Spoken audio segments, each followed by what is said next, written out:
Renungan Jumat 26 September 2025. Siapa Yesus bagi orang beriman Kristiani? Bacaan Injil dari Injil Lukas bab 9 ayat 18 sampai 22. Saudara-saudaraku terkasih, setelah beberapa saat kesempatan istimewa bagi Yesus untuk berkarya, mengajar di tengah-tengah khalayak ramai, Ia memperkenalkan diri Allah yang dekat dengan manusia, memperhatikan kemanusiaan Allah yang berpihak pada mereka yang sederhana, sakit dan menderita. Ia mulai meminta orang banyak. Yesus berinisiatif menguji pengenalan mereka akan dirinya.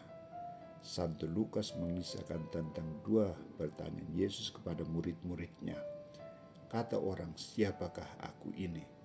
Jawaban yang diberikan adalah Yohanes Pembaptis dan seorang dari nabi-nabi terdahulu.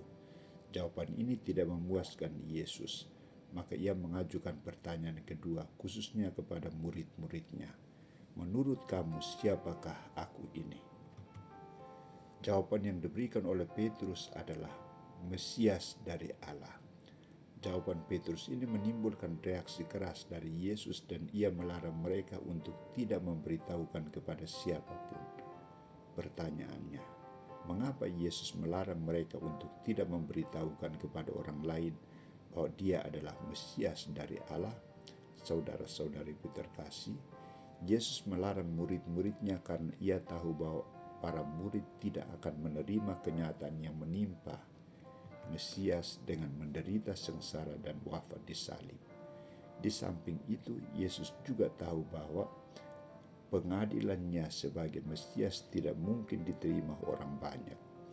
Rakyat terus-menerus memaksa Yesus untuk memainkan peran Mesias dengan harapan mereka. Oleh karena itu, Yesus membuka rahasia kemesiasannya kepada murid-muridnya. Maka ia menuntut mereka untuk tidak menceritakan rahasia itu kepada orang lain. Tujuan larangan Yesus ini adalah saatnya akan tiba dan orang baru akan melihat dan menyaksikan peran Yesus sebagai Mesias yang sesungguhnya sesuai dengan rencana dan kehendak Allah. Saudara-saudariku terkasih, sering kita juga mendapat pertanyaan yang sama tentang iman kita akan Yesus Kristus. Iman kita akan Bunda Maria, iman kita akan tubuh dan darah Kristus. Kita bingung dan ragu untuk memberikan jawaban, atau kita malu, takut salah memberikan jawaban. Maka kita perlu belajar dari Petrus untuk senantiasa dekat dengan Yesus, belajar mengenal Yesus, belajar mengenal Bunda Maria dan ajaran tentang tubuh dan darah Kristus. Kita harus memiliki jawaban yang pasti akan iman kita.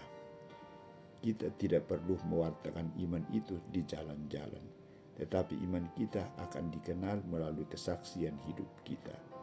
Berdiam diri pada bicara tidak menentu,